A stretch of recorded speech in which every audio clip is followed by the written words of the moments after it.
भक्ति मार्ग में कई प्रकार के तत्व होते हैं जिनको जानना बहुत आवश्यक है।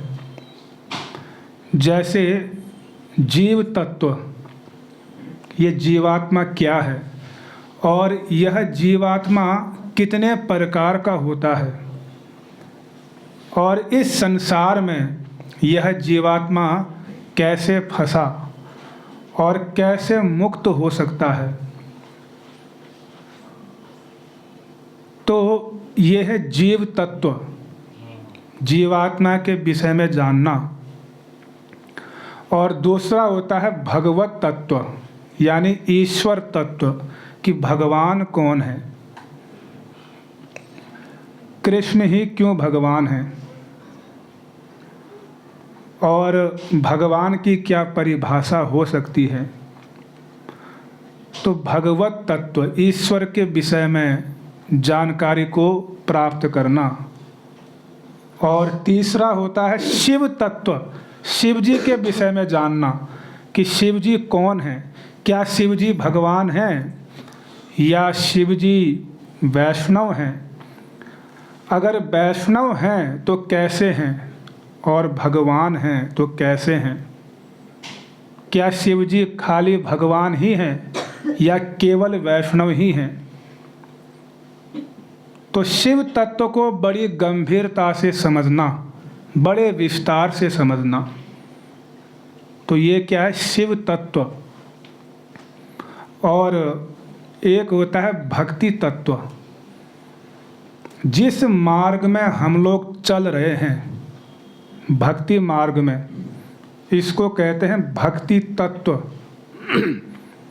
और भक्ति तत्व के विषय में जानना अति आवश्यक है, क्योंकि जिस मार्ग में हम लोग चलने वाले हैं उसकी जानकारी रखना अति आवश्यक।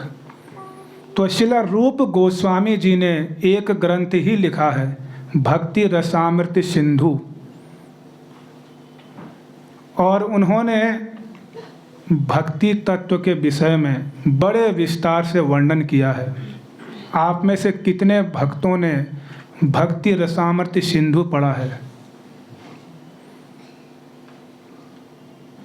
भक्ति रसामृत सिंधु ग्रंथ जब तक नहीं पढ़ेंगे तब तक भक्ति के विषय में हम लोग जानकारी को प्राप्त नहीं कर पाएंगे। इसलिए भक्ति क्या चीज़ है, शुद्ध भक्ति किसको कहते हैं, मिश्रित भक्ति किसको कहते हैं, और साधन भक्ति क्या है, भाव भक्ति क्या है, प्रेमा भक्ति क्या है। इनका नाम तो सुना होगा आप लोगों ने, या ये भी नहीं सुना। साधन भक्ति और वैधि भक्ति, रागानुगा भक्ति, रागात्मिका भक्ति, संबंधानुगा भक्ति, कामानुगा भक्ति, ये सब भक्ति के नाम हैं। गुणी प्रधान भक्ति, कर्म मिश्रा भक्ति। तो हम लोग कौन सी भक्ति कर रहे हैं और कौन सी भक्ति करनी चाहिए, कैसी भक्ति करने से कृष्ण प्रेम मिलेगा। तो ये सारे तत्वों को समझना, इसको कहते हैं भक्ति तत्व। क्या कहते हैं, भक्ति तत्व। तो कितने लोग जानना चाहते हैं भक्ति तत्व को। तो आज तो नहीं जान पाएंगे आप लोग, क्योंकि आज हम इस विषय में चर्चा ही नहीं करने वाले हैं। अगर कभी ऐसा सुयोग हुआ तो अवश्य भक्ति तत्व के विषय में हम लोग चर्चा करेंगे। तो एक होता है नाम तत्व, जो हरि नाम आप जप रहे हो, ये हरि नाम क्या है, किस भाव में जपना चाहिए और कितने प्रकार का नाम होता है। नाम तो एक ही होता है, भगवान श्री हरि का, लेकिन उसमें भी विभिन्नताएं हैं, उसमें भी अलग अलग प्रकार के नाम हैं। कुछ नाम होते हैं ऐश्वर्य प्रधान नाम, और कुछ नाम ऐसे हैं भगवान के जिनको कहते हैं माधुर्य प्रधान नाम, और कुछ नाम ऐसे हैं जिनको कहते हैं गौण नाम। तो नाम भी कई प्रकार के हैं, तो कौन सा नाम हमको लेना चाहिए? तो नाम तत्व को बड़े विस्तार से जानना, यह है नाम तत्व। तो ऐश्वर्य प्रधान नाम क्या है? जैसे लक्ष्मी नारायण, सीताराम, रुक्मणी द्वारिकाधीश, ये सब कैसे नाम हैं? ऐश्वर्य प्रधान। और माधुर्य प्रधान नाम क्या है? राधिका रमण, राधा वृंदावन चंद्र, राधा श्याम सुंदर, राधा गोपीनाथ, ये सब माधुर्य प्रधान नाम हैं। और गौण नाम क्या है? ब्रह्म, परमात्मा, ईश्वर, प्रभु, भगवान। उस प्रभु की भक्ति करो। कौन से प्रभु? उस ईश्वर की भक्ति करो। तो ये गौण नाम है। ब्रह्म की उपासना करो। तो इसीलिए माधुर्य प्रधान नाम गौड़ीय वैष्णव लेते हैं, जिनका संबंध राधिका जी से है, जिनका संबंध वृंदावन से है। ऐसे नाम चैतन्य महाप्रभु ने हमको दिए हैं। तो ये नाम तत्व है। एक होता है शक्ति तत्व। शक्ति यानी भगवान की जो शक्ति है, अनंत शक्तियां हैं भगवान की, जैसे माया शक्ति, अंतरंगा शक्ति। तो कई प्रकार की भगवान की शक्ति हैं। हम भी शक्ति हैं भगवान की। कौन सी शक्ति हैं हम लोग? तटस्था शक्ति हैं। ये तटस्था शक्ति क्या होती है? ये तत्व है जानना। नाम तो सुन लिया हमने, तटस्था शक्ति हैं। कुछ अंतरंगा शक्ति हैं, कुछ बहिरंगा शक्ति हैं। तो हम लोग तटस्थ शक्ति हैं भगवान के। तो ये शक्ति तत्व को बड़े विस्तार से समझना, इसको कहते हैं शक्ति तत्व। और एक होता है प्रेम तत्व। प्रेम तत्व, तो प्रेम भी कई प्रकार का है। कौन सा प्रेम चाहिए आपको? कृष्ण प्रेम चाहिए। कौन सा प्रेम चाहिए? जोर से बोलिए। कृष्ण प्रेम। तो कृष्ण प्रेम में भी कौन सा वाला कृष्ण प्रेम चाहिए, ये तत्व समझना है।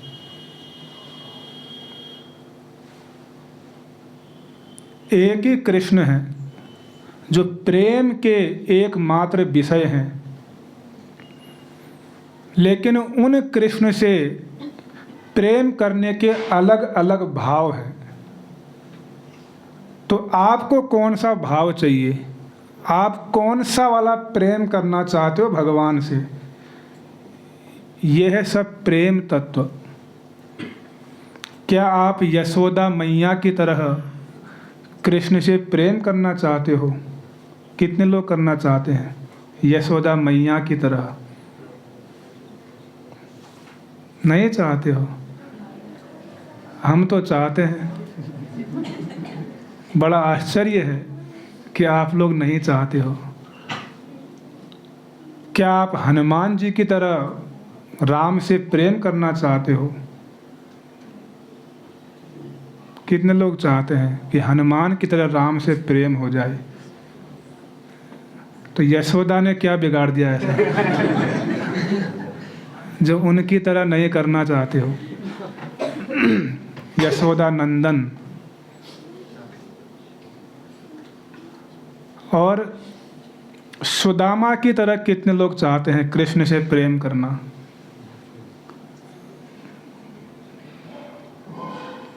अर्जुन की तरह कुछ ही लोग हैं। और रुक्मणी जी की तरह, रुक्मणी, सत्यभामा, इन सभी ने भगवान से प्रेम किया है। गोपियों की तरह कितने लोग चाहते हैं? गोपियों की तरह। क्या है गोपियों में ऐसा जो उनकी तरह प्रेम भगवान से करना चाहते हो? रम्या कांचित उपासना ब्रज वधु वर्गेण या कल्पिता। तो गोपियों की तरह भगवान से प्रेम करना ये सर्वोच्च अवस्था है। उन गोपियों में भी विभिन्नताएं हैं, उनके प्रेम में भी। सभी गोपियां एक ही रूप से भगवान से प्रेम नहीं करती हैं, उनमें भी विभिन्नताएं हैं। तो आप लोग कौन सी गोपी की तरह भगवान से प्रेम करना चाहते हो? यह है सब प्रेम तत्व। क्या राधिका जी की तरह करना चाहते हो, या चंद्रावली की तरह करना चाहते हो, या ललिता विशाखा जी की तरह करना चाहते हो? तो वहाँ भी क्या है, विभिन्नताएं हैं। कुछ स्वपक्ष गोपियां हैं, कुछ विपक्षा गोपियां हैं, कुछ सुहृद गोपियां हैं, कुछ तटस्थ गोपियां हैं। तो वहाँ भी बहुत विभिन्नताएं हैं। दिमाग फट जाएगा आपका ये सब सोच के। तो हमारे आचार्यों ने प्रेम तत्व को बड़े विस्तार से समझाया है। तो ये प्रेम तत्व है, और जब तक इसको नहीं समझेंगे तब तक क्या हम भक्ति करेंगे? हमारा लक्ष्य ही स्पष्ट नहीं है। तो लक्ष्य को हमें ठीक करना है। और एक तत्व होता है धाम तत्व। धाम, धाम किसको कहते हैं? तीर्थ किसको कहते हैं? धाम और तीर्थ में क्या अंतर होता है? और धाम में कितने अपराध होते हैं, ये भी तत्व है। तो धाम के विषय में जानना, तीर्थों के विषय में जानना, तो ये सब धाम तत्व है। एक और तत्व होता है जिसको कहते हैं गुरु तत्व। क्या कहते हैं? गुरु तत्व।